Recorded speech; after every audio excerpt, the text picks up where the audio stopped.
So this is Chuck with Yak Whipper Fishing. I'm going to be doing an overview and quick just look over the Nucanoe Flint today. I've switched over from the Hobie Pro Angler, and this is the boat I'm going to probably be fishing out of for at least the next year.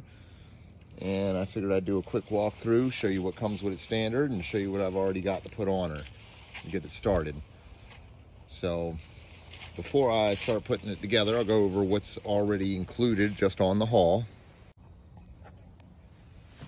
Got a nice flex handle in the front, 2 rod tip protectors. This track here and this bungee are for sliding your hog trough in. It'll hold it tight. These here can either accommodate your accessory rails. As you know, they make endless accessory rail mounted accessories. However, Nucanoe makes a front console that clips into the Flint for the front up here. And they also make a bench seat and what they call an expedition seat. The expedition seat works with the bench seat. It actually clips on, which we'll go over that in a little bit. I've got one to show you. All of your scuppers are recessed, which is nice. I don't know of any other manufacturers that do it. I'm not going to say no one else does it. I've just not seen it. But if you do get water in here, it tracks it down, it goes down. So your stand-in place stays, for the most part, dry. Now, as you can see here, you get more accessory rail on the sides. That is actually for your seat track. And you can adjust the seat the entire length, although I find more often not, you stay just about right in this area, towards the back half. Over here you've got a place to keep Plano boxes, your handles, and you have one on each side. These are actually a place to clip your paddle, which we'll go over that in a minute as well. You've got 4 recessed rod holders, 2 on each side. You have more accessory rails back here. That's generally where I put my safety light, my Visicarbon. I'll probably find something else to rig up back there eventually. Nothing right now. You get a nice little hatch back here. Not really huge for storage, but you could probably put something in there if you really wanted to, I guess. It's more about access to the inside, I think. You also get the little eyelets all over for tying down, lashing. This is actually in line with your rod tip protectors up there. So when you lay them in the track, it'll hold that butt nice and close. Now these 4 here do not come on the boat standard. I actually added those, and I'll show you why in just a little bit.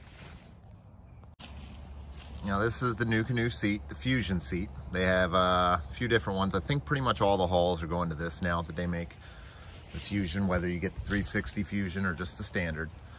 Now to install it, these little track nuts, I usually leave 2 on the boat and I leave 2 on the chair. So taking them off is super easy.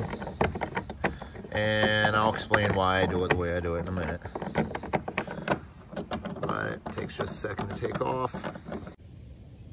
Okay, so if you look here, the track nut can move. It's that way on both sides. I won't turn the camera, so I've kind of got it mounted here so I can show you. But then you just take your chair and back the other 2 nuts off.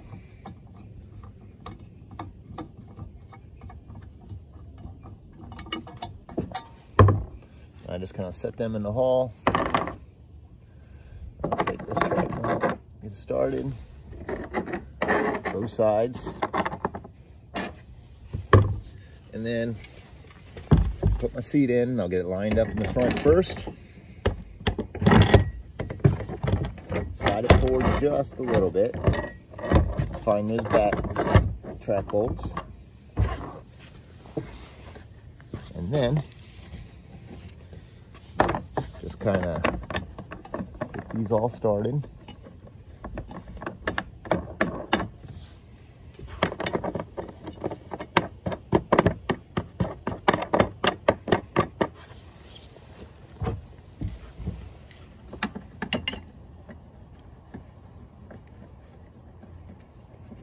And then once you're started, you just kind of adjust it to where you want it, and then lock it down with these track bolts.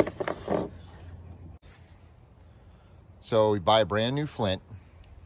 You'll actually get it just like this, well, you know, minus the stickers and that eyelet, those 4 eyelets there. They don't come with it, but you get the chair, which is actually super comfortable. I'm a big fan of it. I spent about 8 hours on this, not at this exact chair, but this style chair from Nucanoe on a Nucanoe Pursuit, and it was comfortable all day. I had zero complaints.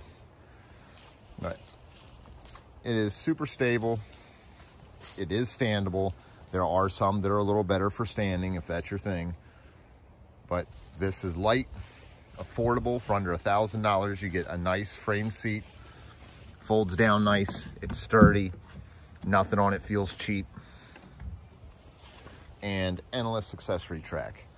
Now I'll show you one of the ways I have it set up to go out for myself to go fishing. I've not got to take it out fishing yet. I have done some paddling, but I'm gonna go ahead and show you how easy it is set up for fishing.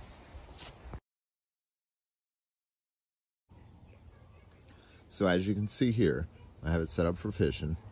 I've got some stuff on there. I'm obviously not fishing here, no water nearby, but set it up in my yard. Just wanted to show you how it looked. And to rig it up to this level is not all that much.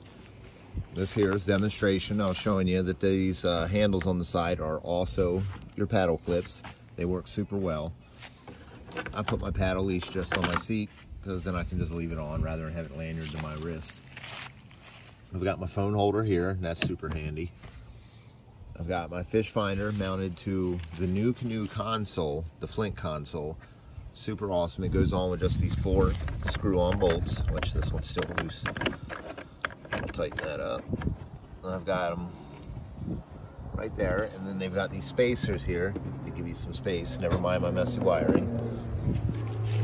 This is where my hog trough will go, which I've not dug out yet.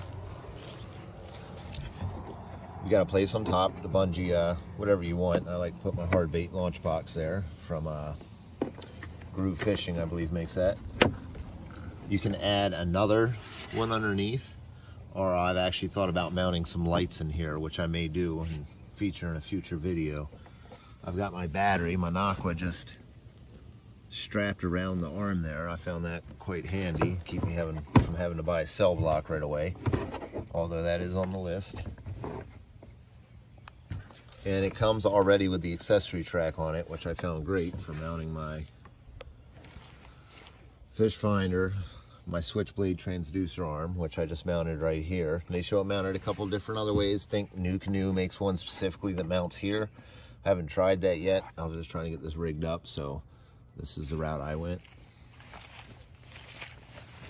I have the Select Designs triple threat rod holder on here, which I kind of like. It's a little less expensive than the Yak Tack ones, although the Yak Tack ones are great. I've not tried this one. We will find out how great it works. You got the tackle storage on the side like I was talking about. This doubles as a cup holder. I don't find it that great, so I've added one on my accessory rail there. And as I was showing you, you've got the rod holders in the back. And my Visicarbon Pro track mount mounts quite nicely here. And that is a Nucanoe one, because why shouldn't we match? And I'll show you, this actually breaks down super easy. That's one of the best things about this boat. I can pull the rod off pretty easy. We'll just stick it back here for a moment. Go back up here. All we have to do is loosen these couple screws.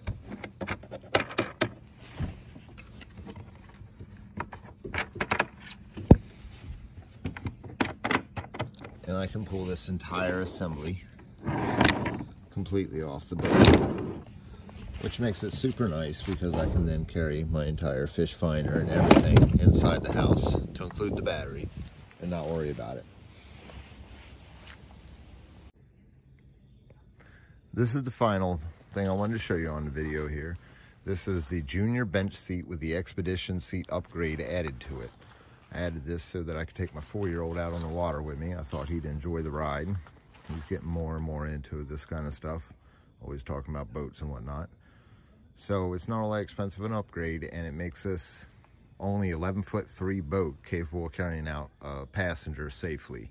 Smaller passenger, of course. The weight limit on it is 375, so need to keep that in mind if you choose to do that upgrade.